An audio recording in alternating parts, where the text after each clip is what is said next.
Hey, Justin, I see that you're desperate again. You know how I know? Because when you get desperate, you divide and distract. And that's what you did today. I read in the Liberal pamphlet, the Toronto Star, that you claim the reason you're so unpopular with Canadians is because Canadians are racist. This from a guy who dressed up in racist costumes so many times, he can't even remember them all. Really, Justin, you can't remember how many times you dressed up in racist costumes? This from a guy who fired the first Indigenous female Attorney General. Why? Because she refused to help you get your corporate friends off of criminal charges after they stole $100 million from Africa's poorest people. This from a guy whose own MPs, Liberal MPs, Justin, said that you mistreated them so badly that they actually had to leave caucus. That's your ugly, racist past. You're in no position to be calling anyone else racist, but we know why you're doing it. You want to distract.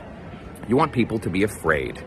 Because if people are afraid of their neighbor, they might forget that they can't afford their rent.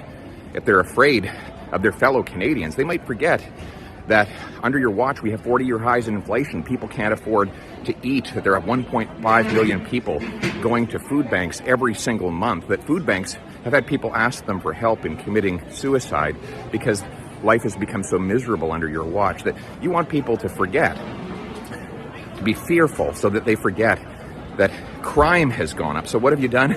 You've tried to make people afraid of hunters by saying that it's Indigenous and rural people who are hunting that are causing all of the inner city crime and not the many repeat violent offenders that you're releasing into the street. You want people to be afraid so that they forget that this is the chaos. This is the chaos we have at our airports. By the way, Justin, I'm able to record this message right now because my flight is late. Of course it's late.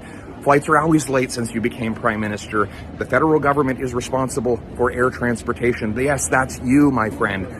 And you don't want people to remember that you have failed in all of these areas.